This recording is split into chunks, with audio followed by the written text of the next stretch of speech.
Good evening and welcome. Tonight we will be going over the history and geography of Badghis in Afghanistan.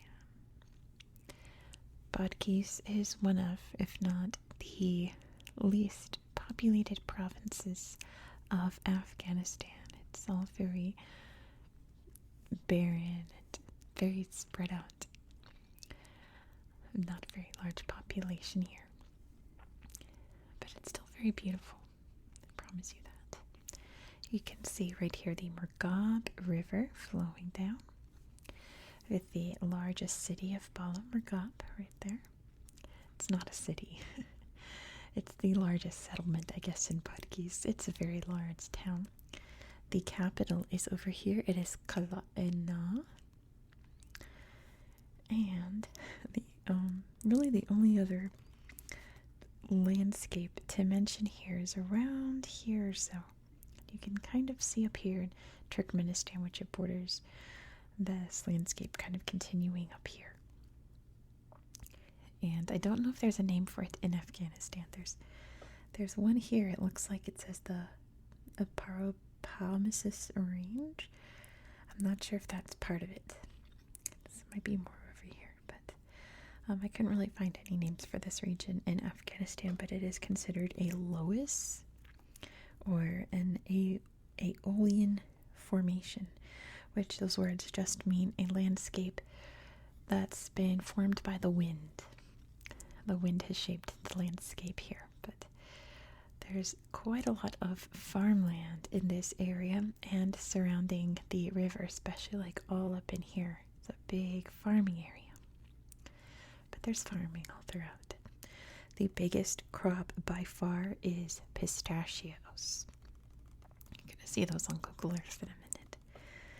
They also grow lots of cotton, sesame, and some herbs that I've never heard of, among many other things, all throughout the area here.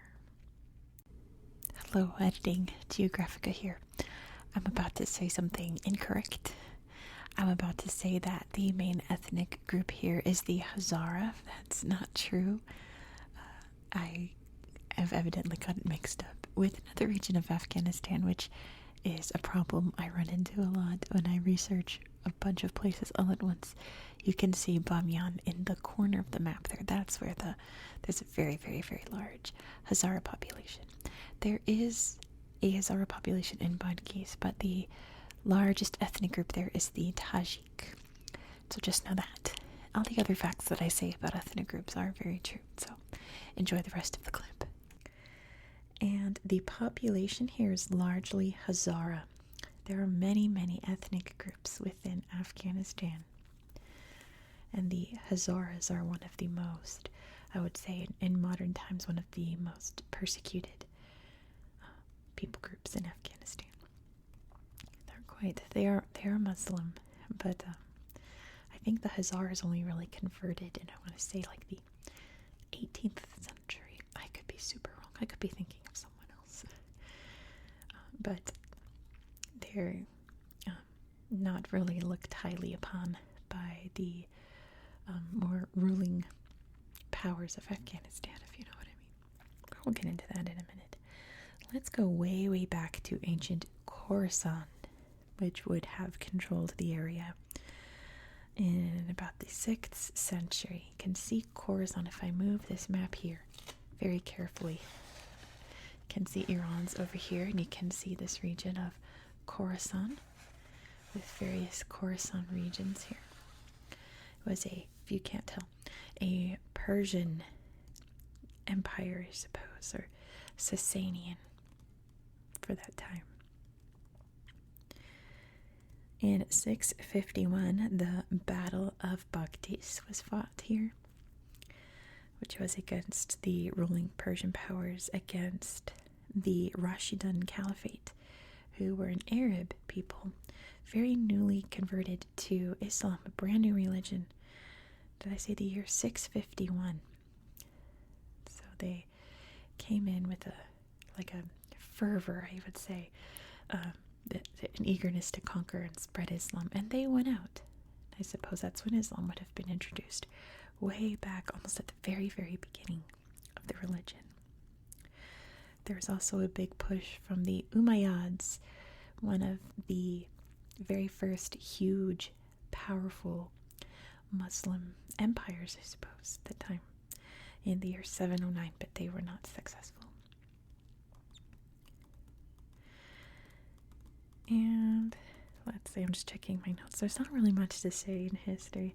I did leave a little note that I actually left when I was researching Baghdad, because in 2 videos we're going to be doing a video about Baghdad. That the round city, the inside of Baghdad, had 4 gates, each facing out, and each gate was named after a major city or area that it faced. And one of the gates was the Khorasan Gate, and the village outside the Khorasan Gate was called Marudia, which I should have said at the start.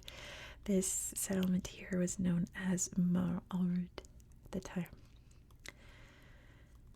So it was named after this part of the world, which I thought was really cool when I was reading about Baghdad. You have to subscribe now because you don't want to miss the Baghdad video, you guys. But there's not much to say else about the area in ancient history. The only other thing to bring up was during the reign of the Timurids, which was the Mongol, I guess, empire, because it was led by Tamerlane, or Timur. And during that time, this area was a big grazing area. It had always been a grazing area for various peoples, mainly nomadic peoples, but this was when deforestation really became the mainstay of the region, and it still is today. Big sweeping hills all throughout the area here with hardly any trees on it, at least not like ones planted by farmers to make groves and things, right? And it's still quite an issue today, which is probably why there's a huge section of the area here that's been shaped by wind, because there weren't any trees to stop the wind. The only other thing that I found would have been Turkmen raids in the 19th century, which you can see Turkmenistan's right up here, so not surprised about that.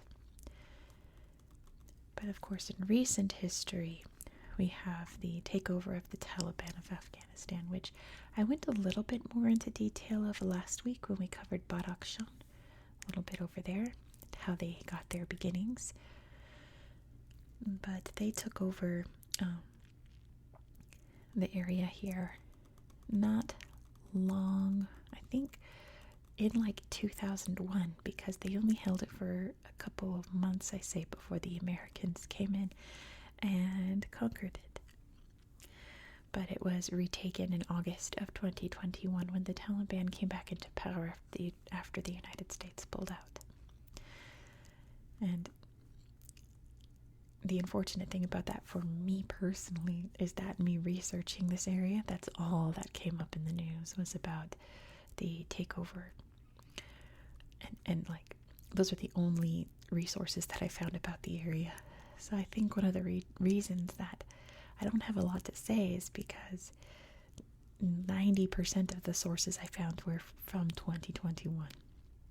Not talking about the long history here, which is unfortunate.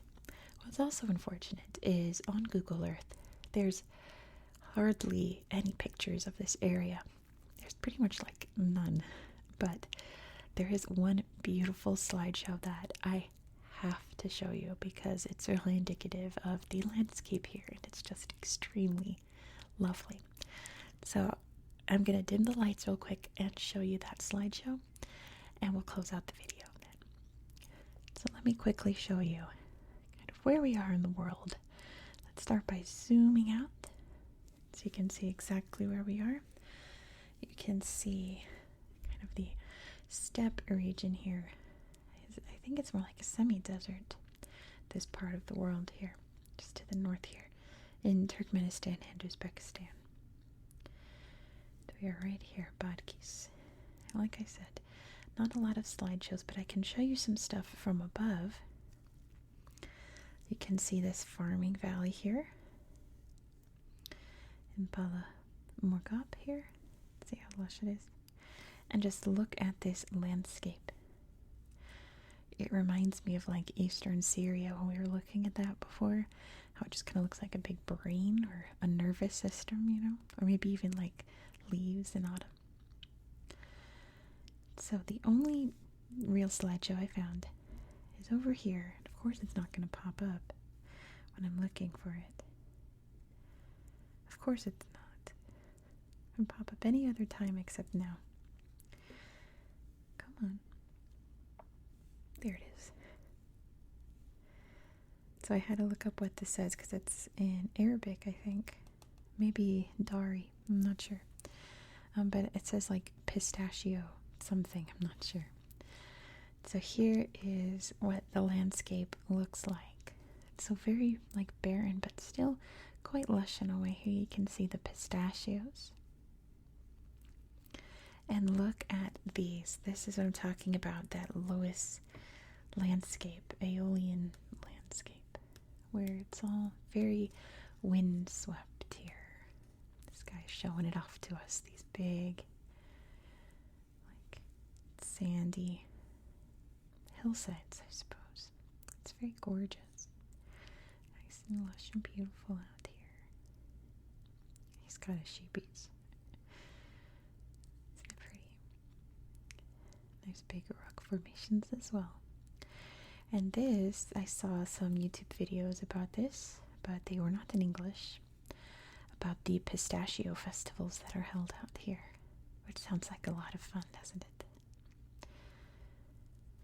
More sheeps. I'm not a big pistachio fan. I'll eat them, but they're not my favorite nut. That definitely has to be cashews or macadamias. I like the sweet salty ones, I suppose. Pistachios are alright. Those of you that like pistachio ice cream, you're weird. I'm just saying that.